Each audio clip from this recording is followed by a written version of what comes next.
નમસ્કાર મિત્રો, જય શ્રી કૃષ્ણ મિત્રો। હિન્દુ ધર્મમાં દીવાને દેવી શક્તિનું પ્રતીક માનવામાં આવે છે।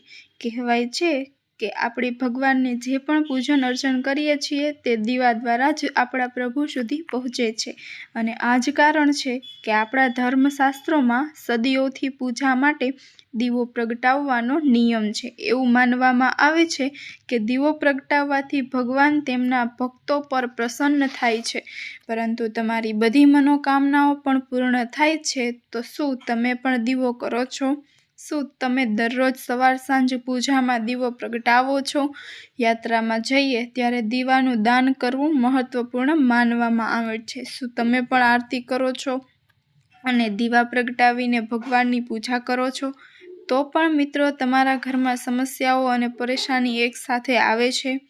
તમારા ઘરમાં પૈસાની અછત છે અને તમે દરેક પૈસા પર નિર્ભર રહો છો, અથવા તમને લાગે છે કે તમારા ઘરમાં કોઈ એવી નકારાત્મક શક્તિ છે જે તમારી પ્રગતિમાં અવરોધો ઊભા કરી રહી છે અને તમે આગળ વધી શકતા નથી, અથવા જો તમારો ચાલુ ધંધો અચાનક બંધ થઈ જાય તો અમારો આ વિડીયો અંત સુધી જોજો।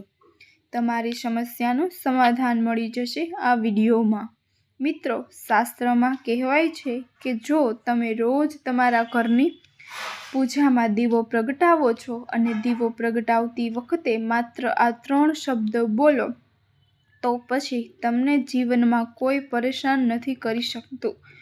કોઈ પરિસ્થિતિ ગમે તેટલી મુશ્કેલ હોય, બધું તેની જાતે જ સમાપ્ત થવાનું શરૂ થઈ જશે। તેથી તે 3 ચમત્કારી શબ્દો જાણવા માટે આ વિડીયોના અંત સુધી બન્યા રહેજો।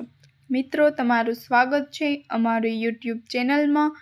આગળ વધતા પહેલાં વિડીયોને લાઈક, શેર અને અમારી ચેનલને સબસ્ક્રાઈબ પણ કરી દેજો, જેથી શ્રી લક્ષ્મી માતાના આશીર્વાદ હંમેશા માટે તમારા પર રહે। ચાલો વિડીયોમાં આગળ વધીએ। મિત્રો, જ્યારે પણ હિન્દુ ધર્મની વાત કરવામાં આવે છે ત્યારે દીવો પ્રગટાવવો એ આપણી પૂજા અને ઉપાસના માટે સૌથી મહત્વપૂર્ણ કહેવાય છે અને દીવો ભગવાન અને આપણી વચ્ચેની કડી છે જે આપણને ભગવાન સાથે જોડીને રાખે છે। આ સાથે તમે એ પણ જોયું જ હશે કે ઘરમાં તમારા દાદીમા અને માતા દરરોજ સાંજે તેમના ઘરના દરવાજે ચોક્કસ દીવો પ્રગટાવે છે, કારણ કે તે આપણી પ્રાચીન પરંપરા અને સંસ્કૃતિનો એક ભાગ છે। એવું માનવામાં આવે છે કે આપણા ઘરના દરવાજે દીવો પ્રગટાવવાથી દેવી લક્ષ્મી ઘરમાં પ્રવેશ કરે છે અને આપણા શાસ્ત્રોમાં એવું કહેવામાં આવ્યું છે કે પ્રકાશની ગતિ આપણા સમગ્ર બ્રહ્માંડમાં ઉર્જાનો સૌથી મહત્વપૂર્ણ સ્ત્રોત છે અને જો પ્રકાશને સૂર્ય ભગવાન સાથે જોડવામાં આવે તો દીવાની વાટમાંથી નીકળતા પ્રકાશને વેદોમાં અગ્નિ અને સૂર્યદેવનું તત્વ માનવામાં આવે છે। કહેવામાં આવ્યું છે કે જો તમે કોઈ પણ દેવી કે દેવતાની પૂજા કરો છો તો દીવો પ્રગટાવવાનું વિશેષ મહત્વ છે અને જો તમે કલાકો સુધી ભગવાનની સામે બેસી શકતા નથી ને તમે તેમની પૂજા કરી શકતા નથી તો પછી ભલે તમે એક દીવો પ્રગટાવીને ભગવાનની સામે હાથ જોડી દો તો પણ ભગવાન તમારી બધી પ્રાર્થના સાંભળે છે। અને આ સિવાય જો તમે કોઈ પણ પૂજા કરો છો, સત્સંગ કરો છો, તેમાં પણ જ્યાં સુધી દીવો પ્રગટાવીને ભગવાનની આરતી ન થાય ત્યાં સુધી તમારી પૂજા અધૂરી માનવામાં આવે છે। મિત્રો, આ સાથે ગુરુજીએ એ પણ જણાવ્યું છે કે પ્રાચીન સમયમાં ભારતમાં મોટા ભાગના ઘરોમાં ગાયો પાળવામાં આવતી હતી।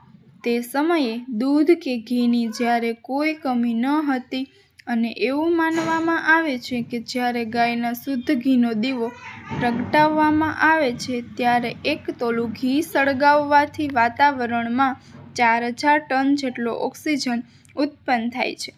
આથી પહેલાંના લોકો જ્યારે દીવો કરતા હતા ત્યારે શુદ્ધ ઘીથી દીવો પ્રગટાવવામાં આવતો હતો અને વાતાવરણમાં ઓક્સિજનની કોઈ કમી ન હતી અને દરેક વ્યક્તિ શારીરિક રીતે સ્વસ્થ રહેતો હતો। અને વિજ્ઞાનને પણ સાબિત કર્યું જ્યારે શુદ્ધ ગાયના ઘીનો દીવો પ્રગટાવવામાં આવે છે ત્યારે તેમાં સતત ઓક્સિજનનો પ્રવાહ ચાલુ રહે છે.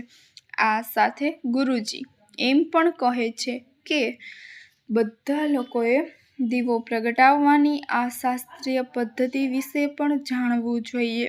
જેમ કે જ્યારે પણ તમે પૂજા કરવા જાઓ છો ત્યારે પૂજા કરતી વખતે તેને ક્યારેય ભૂલથી પણ દીવાની જ્યોતને ફૂંક મારીને ઓલવવી નહીં. ક્યારેય અખંડ દીવો ભગવાનની સામે પ્રગટાવો તો દીવો પ્રગટાવવા માટે હંમેશા લાલ બોલીનો ઉપયોગ કરો અને ઘીનો દીવો કરતી વખતે તમારે ગાયના ઘીનો ઉપયોગ કરવો જોઈએ. આ રીતે દીવો હંમેશા ભગવાનની સામે જ પ્રગટાવવો જોઈએ.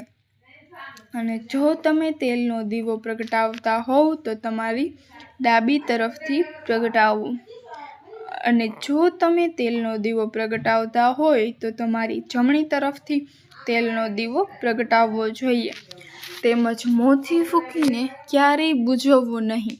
અને જો તમારો દીવો પૂજા કરતી વખતે બુઝાઈ જાય છે તો સમજો કે તમારી પૂજા અધૂરી રહી ગઈ છે અને ભગવાને તમારી પૂજા સ્વીકારી નથી. મિત્રો, વેદ અને શાસ્ત્રો કહે છે કે જે લોકો પોતાના ઘરમાં દીવા પ્રગટાવે છે તેમના ઘરમાં સકારાત્મક ઉર્જાનો પ્રભાવ રહે છે. તેનાથી વાસ્તુ દોષ દૂર થાય છે, તમારા ઘરમાંથી નકારાત્મક શક્તિનો નાશ થાય છે અને દરરોજ દીવા કરવાથી તમારા ઘરમાં ભગવાનનો વાસ તો થાય જ છે, સાથે સાથે તમારી મનોકામનાઓ પણ પૂરી થાય છે. આ સિવાય તમારી પાછળ જે વ્યક્તિ કે કોઈ શક્તિ તમને પ્રગતિ નથી થવા દેતી અથવા કોઈની ખરાબ નજર પરેશાન કરતી હોય તો તમારે હનુમાનજી સામે સરસવના તેલનો દીવો પ્રગટાવવો જોઈએ. તમે દીવા માટે ચમેલીના તેલનો ઉપયોગ પણ કરી શકો છો. તેની સાથે સાથે જો